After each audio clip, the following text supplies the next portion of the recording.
ሃይ እንዴት ናችሁ? ሰላም ናችሁ ወይ? ዛሬ በድጋሚ በሌላ ቪዲዮ ወይም በሌላ ስራ ተገናኝተናል። ዛሬ የማቀርብላችሁ ሩዝና ክክ ነው። በጣም አሪፍ ነው። ትወዱታላችሁ። ምን እንዳለኝ እንዴት እንደሚሰራ አብረን እናያለን። እሺ እዚህ ጋር ያለውን ነገር እገልጻለሁ። እዚህ ጋር 3 ኩባያ ሩዝ አለ የተቀቀለ። እዚህ ጋር 3 ኩባያ አተር አለኝ የተቀቀለ ነው። እዚህ ጋር 1 ሽንኩርት ነው የተጠቀምኩት። እዚህ ጋር የሻይ ማንኪያ የተጠቀምኩት ማለት ነው። 1 ጥቁር ቅመምና 1 የሻይ ማንኪያ ጨው፣ 1 የሻይ ማንኪያ። እዚህ ላይ የበርበሬ ዱቄት ወይም ቺሊ ፓውደር 1 የሻይ ማንኪያ። እዚህ ጋር 1 የሻይ ማንኪያ እርድ የተጠቀምኩት። ይሄ ደግሞ 1 የሾርባ ማንኪያ ነው። ነጭ ሽንኩርት ነው። ወደ ቀጣዩ ስራ እንሄዳለን። ትወዱታላችሁ። እሺ ይኸውላችሁ መጥበሻ ታዘጋጃላችሁ። ከዛ በኋላ ዘይት ጨምራላችሁ። ከዛ ይሄንን ሽንኩርታችሁን ለ3 ደቂቃ ትጠብሱታላችሁ ማለት ነው።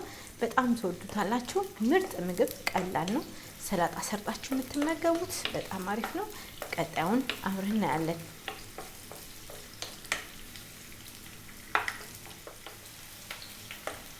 እሺ ይኸውላችሁ ሽንኩርታችን እየተጠበሰ ነው። ነጭ ሽንኩርት 1 የሾርባ ማንኪያ ነው። እዚህ ጋር 2 የሻይ ማንኪያ ቅድም አንዳንድ ስላልኳችሁ ጨውና ጥቁር ቅመሙ እዚህ ጋር እናማስላለን ለ3-4 ደቂቃ። ይሄንን እና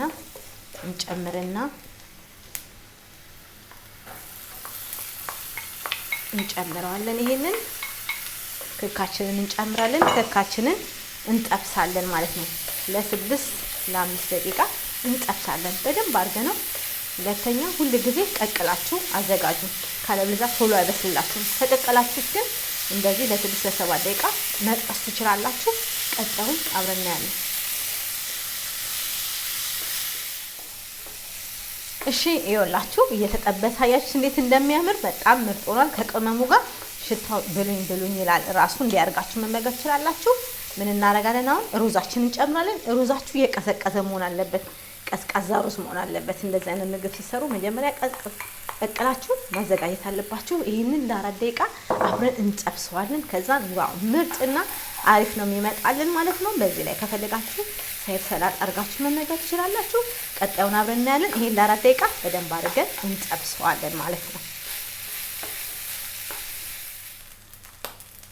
እሺ ጋዛችንን እናጠፋለን። ይኸውላችሁ እንዴት እንደሚያምር ምርጥ ነው። ምን እንጨምራለን? ቺሊ እንጨምራለን። ፍሬሽ ቃሪያ እንጨምራለን። በቃ ይሄንን እንደማልቅና ሚክስ እናደርግና ከዛ ወደ ጠረጴዛ ዙሪያ እንሄዳለን ማለት ነው። በጠረጴዛ ዙሪያ ያገኛቸዋለሁ።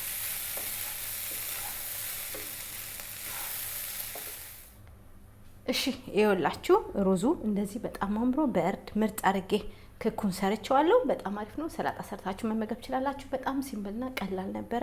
ቪዲዮን ሼር አድርጉ፣ ላይክ አድርጉ፣ ሰብስክራይብ አድርጉ። ሁሉ ጊዜ የምትጠይቁኝን እሰራላችኋለሁ። ይሄንንም ስለጠይቃችሁኝ እሰራውላችሁ። ሌላም ቪዲዮ ጠይቁ እሰራለሁ። በሌላ ቪዲዮ እስከምንገናኝ ለዛሬ ይሄ ነበረ። አሪፍ ቪዲዮ ነው። ስሩና ሞክሩ፣ ስሩና ተመገቡ። ይሄ ነበር የዛሬ ቪዲዮ። ቻው።